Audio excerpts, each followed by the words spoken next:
Hello les amis, c'est Mortal G, j'espère que vous allez bien, que vous êtes en forme pour l'épisode 11. L'épisode 11, Altaïa, les maîtres de l'univers, le roi Randor, de la maison Miro. Figurine de collection, on y est, on aborde la 11e figurine. Bon, on en a encore 4 à voir, hein, et d'autres qui arrivent bien sûr. Il y en a 70 dans la collection, on aura de quoi faire les amis, on va s'accompagner pendant quelques temps. Allons-y, on entre dans le vif du sujet. Le roi Randor, le King Randor, après la disparition tragique de son père, Miro, le roi Randor monte sur le trône d'Eternia. Le destin de toute la nation dépend donc de ses décisions, et ce devoir pèse parfois très lourd sur ses épaules. Le roi Randor est très aimé des citoyens du royaume, qui le considèrent comme un dirigeant noble et honorable. Mais il a bataillé dur pour obtenir leur considération. Il est aussi un grand combattant. Le bâton royal d'Eternos, c'est un objet qui ne peut être porté que par un monarque en tant que symbole de son leadership et de son pouvoir. Malgré son caractère conciliant et pacifiste, le roi Randor est un combattant expérimenté qui maîtrise plusieurs armes. Sympa, hein? On donne une raison, une histoire, une légitimité à tout.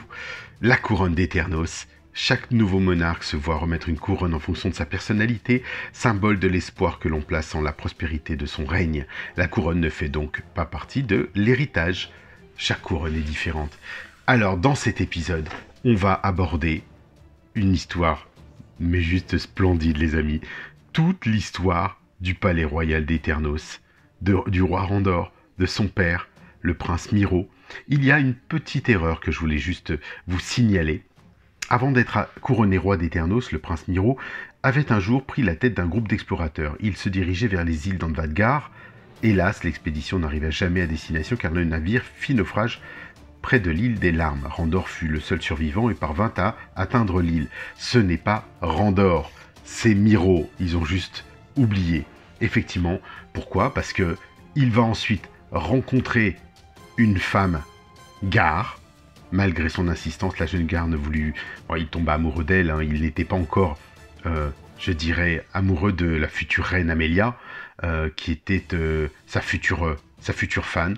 Et il s'avère qu'il a eu un enfant, donc cette femme, cette Gar, justement, Sarine, pour ne pas la citer, lui annonce qu'elle est enceinte. Et quand il quitte l'île, en étant sauvé de cette île, il va donc revenir dans son royaume, au royaume d'Eternos, et se marier avec la reine Amelia. Il aura donc 2 fils, bien sûr, vous le savez, Randor et Keldor, et toute l'histoire sort de là, et c'est juste génial. Les grands troubles, la guerre qui frappe, le roi Miro qui disparaît, les frères qui s'opposent, Keldor qui utilise la magie noire, qui commence à créer des portails, et via le biais d'un portail, involontairement tue sa mère adoptive. Il se fait chasser du royaume, bien sûr. C'est un paria, il veut revenir. On parle de la reine Marlena Glen, on parle de Randor, jeune roi, qui va être nommé roi par le conseil des sages d'Eternos. Donc vraiment, tout est super beau. On va voir du mélange de l'épisode 2002, la maison Randor. On retrouve le roi, tous les dessins, tout est imprégné, c'est génial, vraiment c'est top du top du top. Regardez ce poster, très connu aussi des comics sortis Infinity Wars justement. On retrouve les designs de Démonia, de Dantos, c'était juste somptueux. À ne pas manquer les amis, vraiment un numéro, je trouve que les fascicules sont quand même assez bluffants. On va parler de la vie autour du palais, on est vraiment dans un descriptif de jeu de rôle, on va parler des différentes parties communes du palais royal, les différentes pièces, les lieux où on peut trouver par exemple le Rainbow, donc le fameux vaisseau de la reine Marlena, le Rainbow Explorer. On va aussi parler, et c'est ça qui est fort, rendre hommage, et là je fais un coucou français à notre ami Yuka, qui est cité ici. Les enfants étaient rassemblés autour du bar de Yuka. Oui, c'est lui dont on parle, qui a fait d'ailleurs un bouquin à venir que j'ai commandé aussi sur la série 2002, puisque il est un petit peu aussi notre gardien d'Eternos. Hein. Et oui, Yuka, que je salue, qui est en Pologne. Et puis ici, gros clin d'œil, regardez, à noter, elle comprend des portraits de monarques célèbres, tels qu'Eldon le Sage, Valnar le Hardi, ou Freenorn le Fort, réalisés par de légendaires artistes, comme les anciens maîtres, Rue d'Obrero. Et là, on fait référence à qui? À Rudy Obrero, ni plus ni moins, le dessinateur des Maîtres de l'Univers, du Tigre de Combat. Vous voyez, Rue d'Obrero, juste là. Ralespi, Noremel, donc c'est Earl Norem, McErroll et Roll McCarthy. Voilà, donc il y a vraiment fort.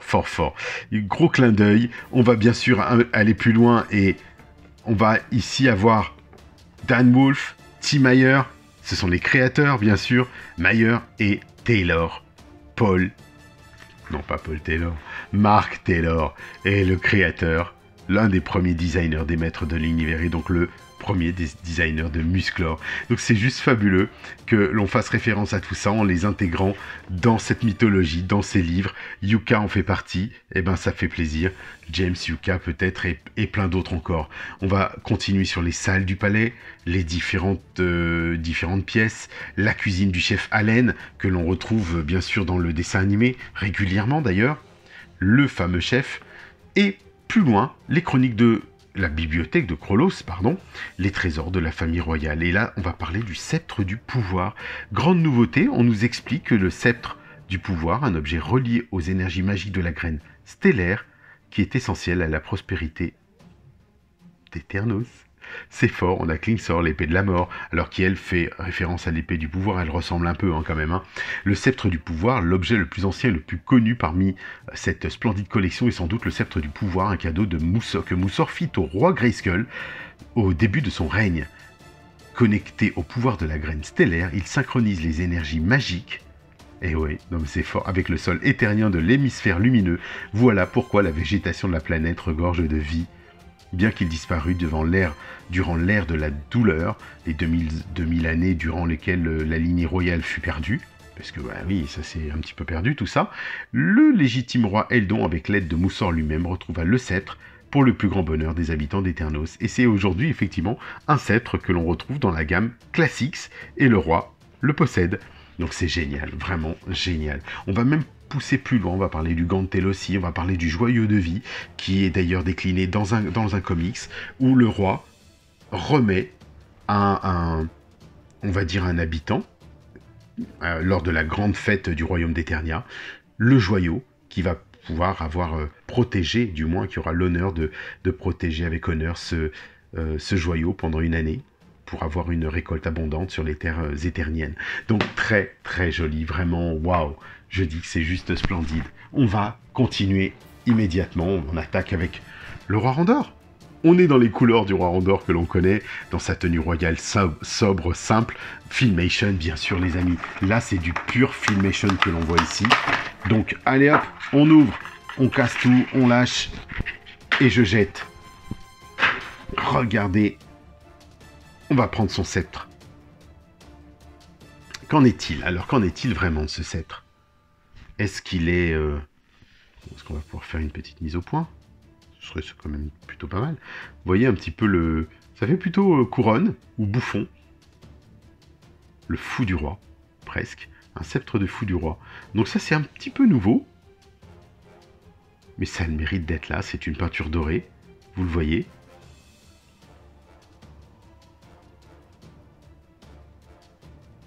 Pas mal, hein? Le rendu est propre. On est dans...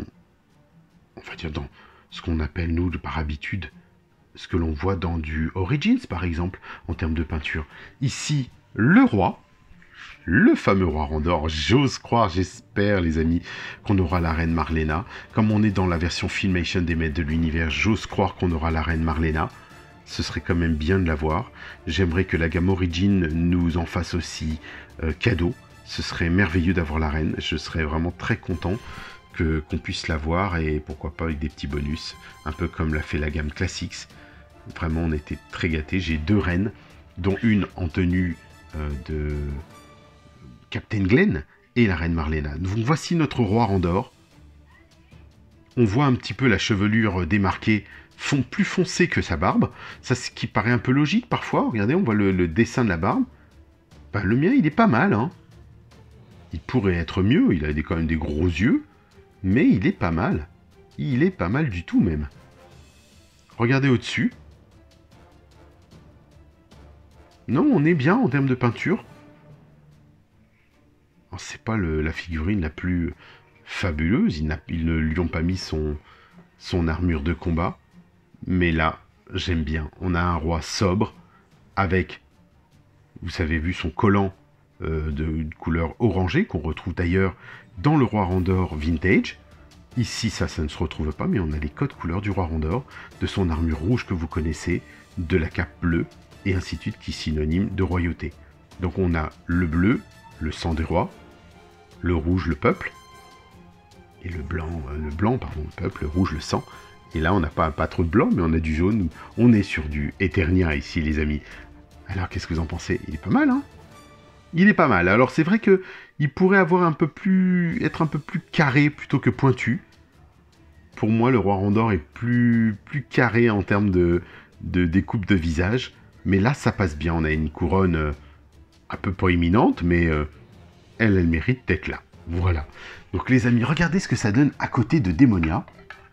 Il est grand.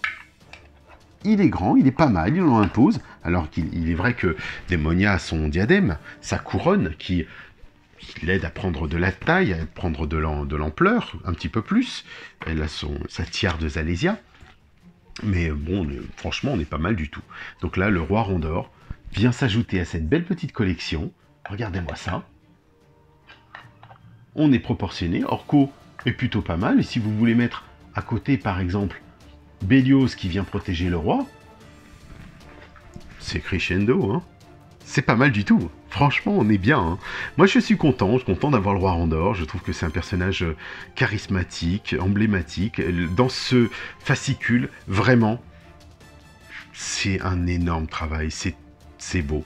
C'est beau ce qu'ils ont fait, c'est beau ce que Ramon a fait, c'est l'adaptation, l'œil, je dirais, attentif de Réginald. Merci encore, c'est vraiment superbe. Les noms, les traductions, donc je disais juste, faites juste attention à cet endroit-là. Ne lisez pas Randor, lisez Miro. Miro fut le seul survivant et parvint à atteindre l'île. Bah oui, ça ne pouvait pas être Randor, Randor n'était pas encore né. Il avait peut-être une chance d'être sauvé. Là, il entendit des chants magnifiques qui le subjuguèrent. Donc là, il est sur Amvadgar. Voici pour vous, les amis. On aura fait donc le tour de cette figurine. C'est expéditif, on n'est pas dans de la figurine articulée, mais on est quand même gâté avec cette dernière série des Maîtres de l'Univers Altaïa. Pensez au petit pouce pour mon Randor quand même, hein, pour lui. Oh, pour Bélios aussi. Oh, bah allez, hop, pour tous. On fonce. Je vous dis à très vite, les amis. Pensez à vous abonner. On se retrouve de toute façon, comme d'habitude, sur musclor.org, mon groupe, sur lequel on poste un peu de tout. Hein, vous connaissez le quotidien. Et on postera forcément ces vidéos. Je vous dis à très bientôt encore et bon voyage.